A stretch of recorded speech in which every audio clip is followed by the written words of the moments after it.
வணக்கம் நண்பர்களே, learn yourself YouTube சேனலுக்கு உங்களை வரவேற்பதில் மிக்க மகிழ்ச்சி அடைகிறோம். இந்த பதிவில் இன்னைக்கு நாம எக்ஸல் டாக்குமெண்ட்ஸை எப்படி பிரிண்ட் அவுட் எடுக்க போகிறது அப்படிங்கிறத பற்றி இந்த பதிவில் பார்க்க போகிறோம். பொதுவாகவே நம்ம பார்த்தீங்கன்னா நம்மளோட ஃப்ரெண்ட்ஸ் எல்லாம் வந்து ரொம்ப அழகாக இப்போ இந்த இமேஜில் இருக்கிற ரைட் சைடில் இருக்கிற இமேஜில் இருக்கிற மாதிரி ரொம்ப அழகாக டாக்குமெண்ட்ஸை பிரிண்ட் அவுட் எடுப்பாங்க. ஆனால் நாம எடுக்கிற பிரிண்ட் அவுட் மட்டும் பார்த்தீங்கன்னா ஒரு மாதிரி அன்ஈவனாக இருக்கிற மாதிரி உங்களுக்கு ஒரு ஃபீலிங் இருக்குதுங்களா? கவலையப்படாதீங்க, இந்த வீடியோவை நீங்கள் கடைசி வரைக்கும் பாருங்கள். நீங்களும் எவ்வளோ அழகாக பிரிண்ட் அவுட் எடுக்க முடியும் அப்படிங்கிறத கெத்தாக மற்றவங்ககிட்ட சொல்லலாங்க. அதுக்கு முன்னாடி நம்ம சேனலை இது வரைக்கும் சப்ஸ்கிரைப் பண்ணாதவங்க மறக்காமல் சப்ஸ்கிரைப் பண்ணிடுங்க. மேலும் நம்ம தொடர்ந்து வீடியோஸ் அப்லோட் பண்ணிட்டு வராங்க. நம்ம அப்லோட் பண்ணுற வீடியோஸ் எல்லாம் உங்களுக்கு தொடர்ந்து வரணும்னா பக்கத்தில் இருக்க பெல் ஐக்கானை கிளிக் பண்ணிக்கோங்க. வாங்க இன்றைய பதிவை பார்ப்போம். இங்கே ஒரு சாம்பிள் எக்ஸல் டாக்குமெண்ட் இங்கே இருக்குதுங்க. ஸோ இதில் ஒரு ஸ்டூடெண்ட் நேம் லிஸ்ட்டு அவங்களோட மார்க்ஸ் வந்து இங்கே கிரேடாக கொடுத்துருக்குதுங்க. ஓகேங்களா? ஸோ இந்த டாக்குமெண்ட்டை தான் நம்ம வந்து பிரிண்ட் அவுட் எடுக்க போகிறோங்க. இதில் வந்து பார்த்தீங்கன்னா டோட்டலாக வந்து ஒரு 38 ஸ்டூடெண்ட்ஸோட டீட்டெயில்ஸ் வந்து இதில் இருக்குதுங்க. ஸோ இந்த டாக்குமெண்ட்டை நம்ம வந்து இப்போ எப்படி பிரிண்ட் அவுட் எடுக்க போகிறோம் அப்படிங்கிறத பார்ப்போங்க. ஸோ நார்மலாக எக்ஸலில் பிரிண்ட் அவுட் எடுக்கிறதுக்கு நீங்கள் என்ன பண்ணலாம்னா ரெண்டு மெத்தட் இருக்குங்க. ஒன்று, நீங்கள் ஃபைல் மெனுவில் போயிட்டு பிரிண்ட் அப்படிங்கிற ஆப்ஷன் இருக்குங்க. இந்த பிரிண்ட் அப்படிங்கிற ஆப்ஷனை கிளிக் பண்ணி நீங்கள் பிரிண்ட்டை வந்து ஓப்பன் பண்ணலாம். அப்படி இல்லைன்னா நீங்கள் என்ன பண்ணலாம்னா ஒரு ஷார்ட்கட் கீ இருக்குங்க. கண்ட்ரோல் கீயும் பியையும் ப்ரெஸ் பண்ணிங்கனாலும் ஆட்டோமேட்டிக்காக உங்களுக்கு எங்கே வரும் அப்படின்னு கேட்டிங்கன்னா பிரிண்ட் ப்ரிவியூக்கு வந்துருங்க. ஸோ இப்போது இது உங்களோட பிரிண்ட் ப்ரிவியூங்க. அதாவது உங்கள் டாக்குமெண்ட் எப்படி பிரிண்ட் ஆக போகுது அப்படிங்கிறத இந்த ப்ரிவியூவில் காமிக்குதுங்க. இப்போ இதில் பார்த்தீங்க அப்படின்னு கேட்டிங்கன்னா எத்தனை காலம்ஸ் இருக்குது அப்படின்னு பார்த்தீங்கன்னா 1 2 3 4 5 மொத்தம் வந்து 5 காலம்ஸ் தான் வந்து உங்களுக்கு பிரிண்ட் ஆகுது. அதாவது இந்த டிபிஎம்எஸ் அப்படிங்கிற சப்ஜெக்ட் வரைக்கும் தான் என்ன ஆகுது, உங்களோட டாக்குமெண்ட்ஸ் வந்து பிரிண்ட்டுக்கு வந்து வியூக்கு வருது. இதில் பார்த்தீங்கன்னா ரிமைனிங் இன்னும் இவ்வளோ ஸ்பேசஸ் இருக்குது. ஸோ இப்போது நம்ம என்ன பண்ணலாம் அப்படின்னு கேட்டிங்கன்னா ஃபஸ்ட்டு ஸ்டெப் என்ன பண்ணணும் அப்படின்னு கேட்டிங்கன்னா அன்னெசரியாக இருக்கும் இல்லைங்களா ஸ்பேசஸ், அது எல்லாத்தையும் கட் பண்ணுங்க. உதாரணத்துக்கு சொல்லணும்னா இப்போ இந்த டாக்குமெண்ட்டில் பாருங்கள், சீரியல் நம்பருக்கு பக்கத்தில் இவ்வளோ ஸ்பேசஸ் இருக்குது. சீரியல் நம்பர் பிரிண்ட் பண்ணுறதுக்கு இவ்வளோ இடம் நமக்கு தேவையில்லை. அதே மாதிரி நேமுக்கு பக்கத்தில் பார்த்தீங்கன்னா நேமை தாண்டியும் நிறைய இடம் இருக்குது. ஸோ இப்போ இருக்கிறதுலே எது ரொம்ப பெரிய பேரோ அதுக்கப்புறம் இருக்கிற நேம்ஸ் எல்லாமே வந்து பார்த்தீங்கன்னா வேஸ்ட்டு தாங்க. ஸோ அப்போ இந்த இடத்துல இருக்கிற ஸ்பேசஸ் இதெல்லாம் வந்து அன்னெசரி ஸ்பேசஸ் அப்படின்னு சொல்லலாம். ஸோ இப்போ இந்த அன்னெசரி ஸ்பேசஸ் எல்லாம் ரிமூவ் பண்ணுறதுக்கு நீங்கள் என்ன பண்ணலாம் அப்படின்னு கேட்டிங்கன்னா உங்களோட மவுஸை இப்படி டாப்புக்கு கொண்டு போகும். ஓகேங்களா? செல்லோட டாப்புக்கு கொண்டு போயிட்டு நீங்கள் என்ன பண்ணிக்கலாம் அப்படின்னு கேட்டிங்கன்னா இதை அப்படி மூவ் பண்ணிக்கலாம். ட்ராக் பண்ணி அதோட சைஸஸ் வந்து சின்னது பண்ணிக்கலாங்க. சின்னது பண்ணலாம், பெருசு பண்ணலாம், இது மாதிரி நம்ம பண்ண முடியும். அப்படி இல்லைன்னா நீங்கள் ஒரு ஆப்ஷன் என்ன பண்ணலாம் அப்படின்னு கேட்டிங்கன்னா எல்லா காலமும் செலக்ட் பண்ணிக்கோங்க. எல்லா காலமையும் செலக்ட் பண்ணி முடிச்சதுக்கப்புறம் இங்கே ஃபார்மெட் அப்படின்னு ஒரு மெனு இருக்கு இல்லைங்களா, இந்த ஃபார்மெட்டில் போயிட்டு ஆட்டோ ஃபிட் டு காலம் வித் அப்படின்னு கொடுங்க. ஸோ ஆட்டோ ஃபிட் டு காலம் வித் அப்படின்னு கொடுத்தீங்கன்னா ஆட்டோமேட்டிக்காக என்ன ஆயிடுச்சு, உங்களுக்கு இங்கே ஸ்பேஸ் வந்து குறைஞ்சிருச்சிங்க. ஓகேங்களா? பட் இதுலேயே வந்து பார்த்தீங்கன்னா இந்த ஸ்பேசஸ் வந்து இதுக்குள்ளே ஃபிட் ஆகலைங்களா, ஒன்றும் பிரச்சனை இல்லைங்க. நீங்கள் இந்த இடத்துல என்ன பண்ணிக்கலாம்னா ஒரு டபுள் கிளிக் ப்ரெஸ் பண்ணிங்க அப்படின்னா ஆட்டோமேட்டிக்காக என்ன ஆயிரும்னா ஃபிட் டு பேஜுக்கு வந்துருங்க. ஸோ இதுக்கு மேலேயும் வந்து பார்த்தீங்க அப்படின்னு கேட்டிங்கன்னா ஒரு ஈவனாக இல்லாத மாதிரி இருக்குங்களா. ஸோ இப்போ உங்களோட டாக்குமெண்ட் எனக்கு எல்லாமே ஈவன் ஸ்பேஸில் இந்த மார்க்லாம் இருந்தால் எனக்கு நல்லாயிருக்கும் அப்படின்னு நீங்கள் ஃபீல் பண்ணுறீங்களா? ஒன்றும் இல்லைங்க, ஏதாவது ஒரு காலம் உங்களுக்கு எது வந்து ஃபிட்டாக இருக்கிற மாதிரி நீங்கள் ஃபீல் பண்ணுறீங்களோ அந்த காலமோட வித் என்னங்கிறத பார்த்துக்குங்க. இப்போ இந்த காலமோட வித்து வந்து பார்த்தீங்கன்னா 6.57 இருக்குங்களா. நீங்கள் இந்த மார்க்கோட எல்லா காலமையும் செலக்ட் பண்ணுங்கள். இதோட வித்து போயிட்டு என்ன பண்ணிடுறீங்க, ஃபார்மெட்டில் வித்தில் போயிட்டு காலமோட வித்து வந்து பார்த்தீங்கன்னா ஒரு 7 அப்படிங்கிறது ஈவனாக கொடுத்துருங்க. ஸோ இப்போ இப்படி கொடுத்துட்டீங்க அப்படின்னு கேட்டிங்கன்னா இப்போ எல்லா காலமும் என்ன ஆயிடுச்சுன்னா உங்களுக்கு ஃபிட் ஆயிடுச்சு. ஸோ இப்போ நீங்கள் கண்ட்ரோல் பி கொடுத்து பாருங்கள். முதல் எது வரைக்கும் இருந்துச்சு உங்களுக்கு, serial number, name of the students, communication lab, பிக்யூடி, டிபிஎம்எஸ் அப்படிங்கிற சப்ஜெக்ட் வரைக்கும் வந்துச்சு. இப்போ அதையும் தாண்டி உங்களுக்கு என்ன வந்திருக்கு, இன்னும் ரிமைனிங் இருக்கிற ஒரு 3 சப்ஜெக்ட் வந்து உங்களுக்கு என்ன ஆயிடுச்சு, இதில் வந்து உள்ள ஃபிட் ஆயிடுச்சுங்க. இது இப்போ எத்தனை பேஜ் இருக்குது, எக்ஸலை பொறுத்த வரைக்கும் ஒரு பெரிய டிஃபிகல்ட் என்னன்னா, இப்போ வேர்டு அப்படின்னா நீங்கள் என்ன பண்ணிக்கலாம்னா இது ஒரு பேஜ் அப்படிங்கிறத நம்மளால் ப்ரிடிக்ட் பண்ண முடியும். ஆனால் எக்ஸலில் உங்களால் இது ஒரு பேஜா, இது எது வரைக்கும் இருக்கிறது ஒரு பேஜ் அப்படிங்கிற ஒரு சின்ன கன்ஃபியூஷன் வந்து நமக்கு இருக்குங்க. ஸோ அதை நம்ம பார்க்கணுன்னா என்ன பண்ணலாம் அப்படின்னு கேட்டிங்கன்னா வியூக்கு போங்க. வியூங்கிற மெனுவில் போயிட்டு நம்ம இப்போ இருக்கிறது வந்து பார்த்தீங்கன்னா நார்மல் வியூன்னு சொல்லுவாங்க.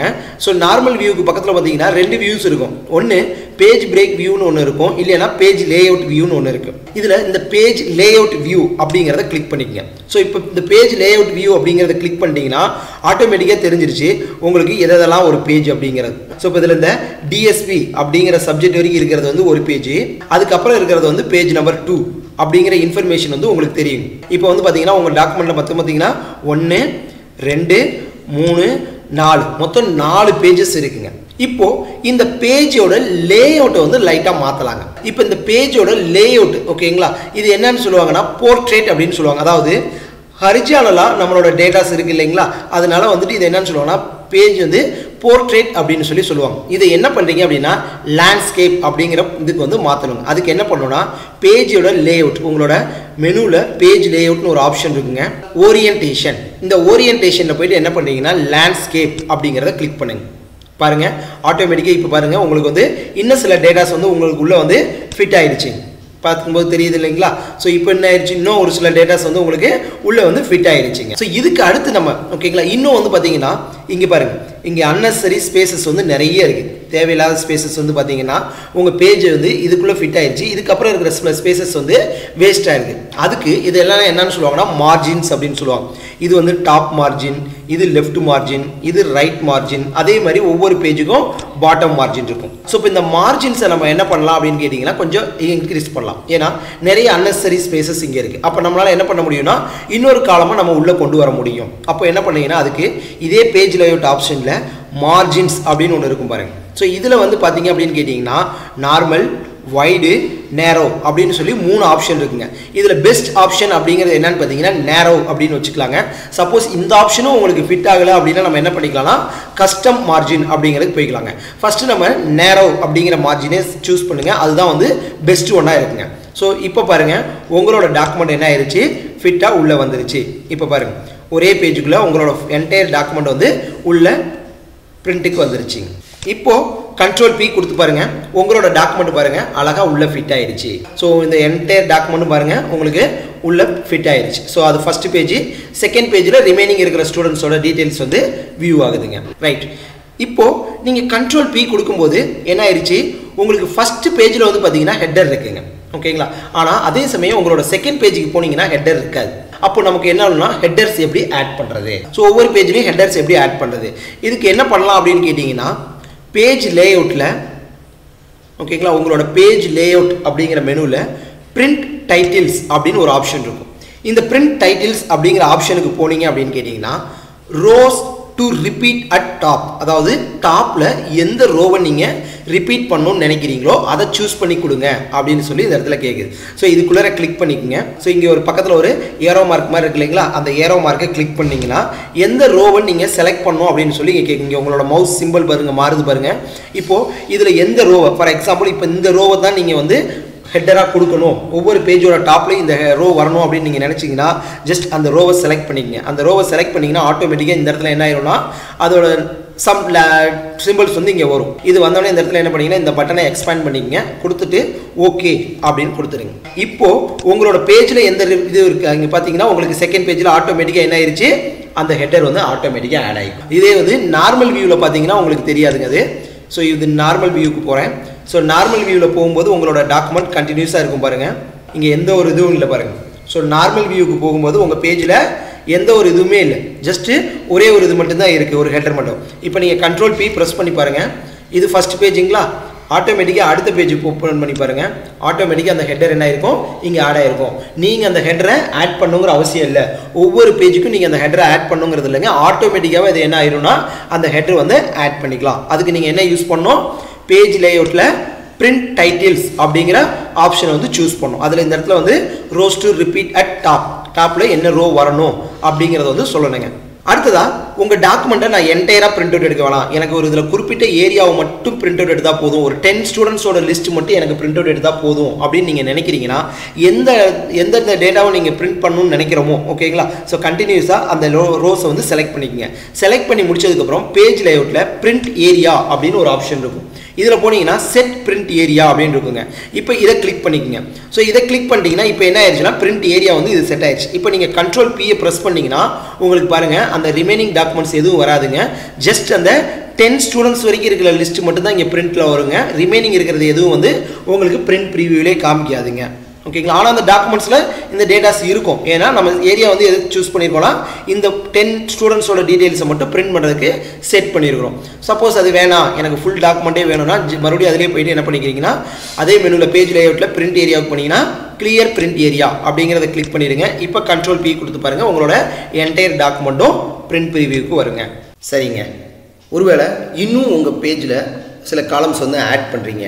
இப்போ பேஜுக்குள்ளே வந்து பிரிண்ட் அவுட் வந்து செட் ஆகலை, அந்த பேஜுக்குள்ளே வரல அப்படின்னா நம்ம என்ன பண்ணலாம் அப்படின்னு கேட்டிங்கன்னா, இதுக்கு மேலே ஒரே ஒரு ஆப்ஷன் தாங்க. அதுதான் எக்ஸலோட பிரம்மாஸ்திரமான scaling and page break view அப்படிங்கிற 2 ஆப்ஷனில் ஏதாவது ஒன்று யூஸ் பண்ணுங்கள். இப்போ இந்த பேஜ் பாருங்கள், Ctrl P கொடுத்து பார்த்துருக்குறேன். சில காலம்ஸ் வந்து இங்கே எனக்கு மிஸ் ஆகுதுங்க. ஒரு பேஜுக்குள்ளே வந்து ஃபிட் ஆகலை. இந்த நம்பர் ஆஃப் அரியர்ஸும் சிக்னேச்சரும் வந்து பார்த்திங்கன்னா இந்த காலம்குள்ளே ஃபிட் ஆகலை. சரி, இப்போ என்ன பண்ணலாம் அப்படின்னு கேட்டிங்கன்னா, ஒரு ஆப்ஷன் வந்து எங்களோட பேஜ் லேஅவுட் மெனுவில் பேஜ் லேஅவுட்டில் பேஜ் செட்டப் அப்படின்னு ஆப்ஷன் இருக்குது இல்லைங்களா, அதில் போங்க. இங்கே ஸ்கேலிங் அப்படின்னு ஒரு ஆப்ஷன் இருக்கும். இந்த ஸ்கேலிங் அப்படிங்கிற ஆப்ஷனில் அட்ஜஸ்ட் டு 100% இருக்குங்க. பேஜ் சைஸ் பேப்பர் சைஸ் வந்து A4 தான் நான் இப்போ சொல்லிட்டு இருக்கிறேன். ஸோ அட்ஜஸ்ட் டு 100% இருக்குது இல்லைங்களா, அதை நீங்கள் என்ன பண்ணலாம்னா கொஞ்சம் கொஞ்சமாக குறைச்சி பார்க்கலாம். ஃபஸ்ட்டு 95 கொடுங்க. 95 கொடுத்துட்டு Ctrl P கொடுத்து பாருங்கள் உள்ளே வந்துருச்சான்ட்டு. இன்னும் வரல.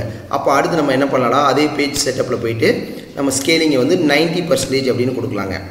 ஸோ இதை நம்ம கொஞ்சம் கொஞ்சமாக ரெடியூஸ் பண்ணி நம்ம என்ன பண்ணிக்கலாம்னா உங்களோட பேஜை நம்மளோட பேப்பருக்குள்ளே ஃபிட் ஆகிற மாதிரி செட் பண்ணலாங்க. இது ஒரு ஆப்ஷன். அப்படி இல்லை அப்படிங்கிற பட்சத்தில் நம்ம என்ன பண்ணலாம் அப்படின்னு கேட்டிங்கன்னா, பேஜ் பிரேக் வியூ அப்படிங்கிற ஆப்ஷன் இருக்குது. ஸோ இது எங்கே இருக்கும் அப்படின்னு கேட்டிங்கன்னா, வியூக்கு போங்க. வியூங்கிற மெனுவில் நம்ம நார்மல் பேஜ் லேஅவுட்டில் இப்போ இருக்குங்க. நம்மளது வந்து நார்மல் வியூ. ஸோ அதுக்கு பக்கத்துலேயே பேஜ் லேஅவுட் வியூன்னு ஒன்று இருக்கும். அது என்னென்ன பேஜஸ்ங்கிறத நம்ம ஏற்கனவே பார்த்துருக்குறோம். அதுக்கு பக்கத்தில் இன்னொரு ஆப்ஷன் பார்த்தீங்கன்னா பேஜ் பிரேக் வியூ அப்படிங்கிற ஆப்ஷன் இருக்கும். ஸோ இந்த பேஜ் பிரேக் வியூ அப்படிங்கிற ஆப்ஷனை கிளிக் பண்ணுங்கள்.